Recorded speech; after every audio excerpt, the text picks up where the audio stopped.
মহিলাদের তালিম করা যাবে কিনা? তালিম মানে হলো শেখানো, কোরআন হাদিস শেখানো, পুরুষদের যেরকম জায়েজ মহিলাদেরও জায়েজ। মৌলিক কথা এটা, বরং মহিলারাও কোরআনে কথা বলবে, হাদিসের কথা বলবে, নিজেদের মধ্যে ইসলাম প্রচার করবে। আল্লাহ তাআলা কোরআনে কারীমে বলেছেন, আল মুমিন ওয়াল মুমিনুনা ওয়াল মুমিনাত বা'দুহুম আউলিয়াউ বা'দ ইয়া'মুরুনা বিল মা'রুফ ওয়া ইয়ানহাউনা আনিল মুনকার। নারী পুরুষ একে অন্যের অভিভাবক, একে অন্যের পরিপূরক, বন্ধু।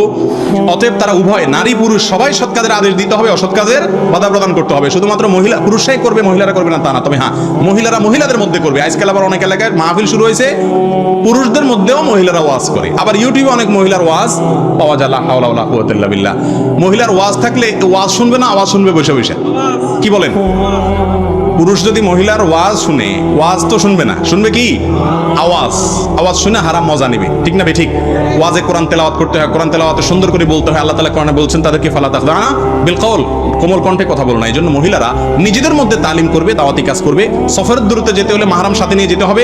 আর নিজেদের মধ্যে তালিম করলে, এলাকার মধ্যে তালিম করলেও বাবা, স্বামী, সংসার, সন্তান তাদের হক আদায় করে তারপরে করতে হবে। এবং অভিভাবক যদি নিষেধ করে তাহলে তার জন্য ফরজ না, বাড়ি বাড়ি গিয়ে তালিম করা।